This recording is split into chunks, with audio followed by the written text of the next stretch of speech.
Estudo da Torá. Livro Atos dos Emissários. Capítulo 8. Shaul era Yehudim de descendência. Nascido em Tarso, região próxima da Turquia, esta era pertencente às províncias romanas. Eram seus pais Yehudins e então fora ele doutrinado e disciplinado sob os ensinos da Torá. Em nada Shaul desobedecia às ordens de Elohim. Era ele um exímio Yehudim, fervoroso e religioso exemplar. Assim como Yeshua havia alertado a todos os talmidins, muitos iriam persegui-los. E fariam isso julgando ser o certo a se fazer. E ainda acreditando estarem fazendo um favor a Elohim. E sim, Shaul era um destes. Era ele da classe farisaica, conhecia todos os preceitos da Torá, todas as 613 mitzvot. Assim, como todo e qualquer fariseu, cumpria rigorosamente todos os preceitos, desde orações, sendo 3 ao dia, Shaharit, Minha e Arvit, bem como todas as festas e sacrifícios. Não havia nada nele que o desabonasse. Como Yehudim, eloquente, era ele muitas vezes responsável pelo trabalho do proselitismo da fé hebraica para outros países. Porém, uma coisa lhe faltava. Como se não tivesse visto ou acompanhado a trajetória da pregação das boas novas, ele mesmo não concordava com a ideia de agora surgir um a quem chamavam de Navi ou Hamashia. Era um insulto. Até mesmo porque bem sabia ele que tal Messias não havia ressuscitado. Mas o seu corpo fora roubado por aquele grupo de agitadores para que se espalhasse pela Yehudá tal mentira, desmerecendo assim todos os navios e brincando com a palavra de Elohim. Ora, esse tal de Estevão estava recebendo o que merecia, e se as pessoas a quem ele representava falavam desse mesmo modo, seriam eles um perigo para toda a nação. Ao passo que ele mesmo apresentou-se ao Kohen Gadol e, daquele dia em diante, passou com autorização a caçar esses hereges que até podiam seguir eximiamente a Torá, mas falavam desse a quem denominavam Messias. E quanto a isso não havia perdão, alguém teria que pará-los. Então, convocando toda uma legião de soldados, abriu-se então a temporada à caça aos messiânicos.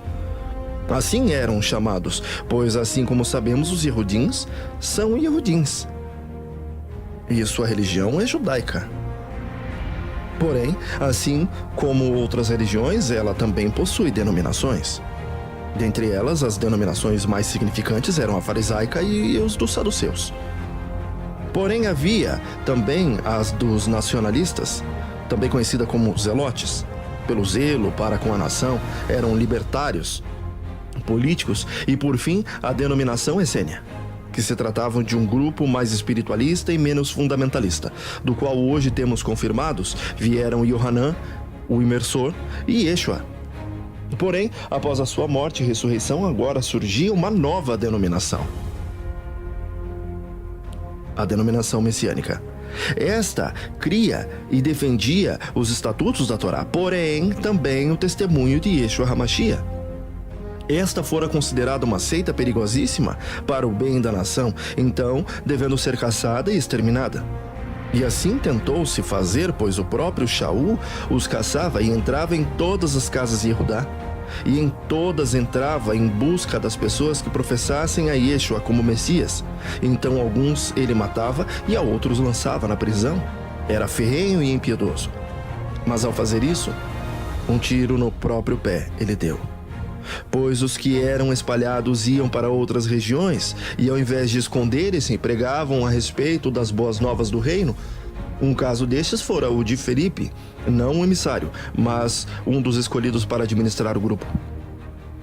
Este é implacável na pregação das boas novas do Messias, e descendo a Shomeron, ou Samaria, fazia muitos prodígios e maravilhas, e a todos curava, e os demônios ele expulsava, e a todos ele falava a respeito da ressurreição do Messias. Ora, os próprios emissários não saíram de Jerusalém, mas ficaram, como era necessário, ficaram ali. Porém, todos os que pertenciam às Carraus, esses estavam à frente dessa divulgação das boas novas. E ali, em Shomeron ou Samaria, havia muita alegria. Ora, ali havia um a quem chamavam de Shimon. Era ele um grande ilusionista e tinha um vasto conhecimento nas artes mágicas, porém não passava de um grande charlatão, que a toda Shomeron enganava com suas mágicas. E diziam até que ele era um Navi de Elohim. Porém, ao ver as coisas que Elohim operava por meio de Felipe, até mesmo Shimon converteu-se a ponto de ser imergido e purificado. Após isso, ficou sempre próximo de Felipe. E vendo todas aquelas coisas, fica admirado cada dia mais. Mas os emissários logo ficaram sabendo do sucesso do trabalho de Felipe em Shomeron e decidiram mandar para lá Kefá e Yohaná. E foram para que, impondo as mãos sobre aquelas pessoas que agora foram purificadas, sobre elas descesse o Ruach HaKodesh, pois que foram batizadas com água, mas não com fogo. E ao impor as suas mãos sobre eles, receberam então o Ruach. E vendo isso, Shimon pediu então aos emissários que também fizessem o mesmo com ele, e ele os daria dinheiro. Como somos mesquinhos. Somos mesquinhos e tolos. Essas coisas não se compram. Elas são gratuitas, e por misericórdia recebemos. Então, por bondade devemos dar. Ao ouvir isso, fora ele repreendido com veemência por Kefá, que o alertou que seu dinheiro era impuro e que era melhor que ele fosse para o Guerrinom junto com toda a riqueza. Isso porque achava que o dom de Elohim era comprado com dinheiro, e ainda terminou dizendo que ele mesmo não entendera como funciona o reino de Elohim, pois ainda o coração de Shimon estava preso às coisas passageiras como o dinheiro. Agora o exorta para que ele mesmo se arrependesse do que fazia e da maneira como pensava, pois tal caminho o prenderia ainda por muito tempo na tristeza e amargura.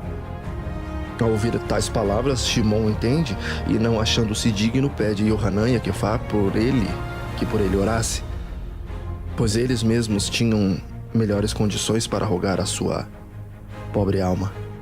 Assim sendo, viram o trabalho que havia sido feito em Shomeron e assim voltaram para Jerusalém.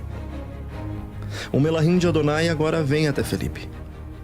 E este lhe diz que devia Felipe ir até o lado sul do caminho que ia de Jerusalém até Gaza.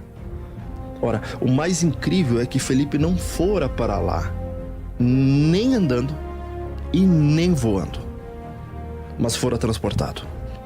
Fora transportado como se um portal se lhe abrisse e aparecendo em tal local, assim fora feito.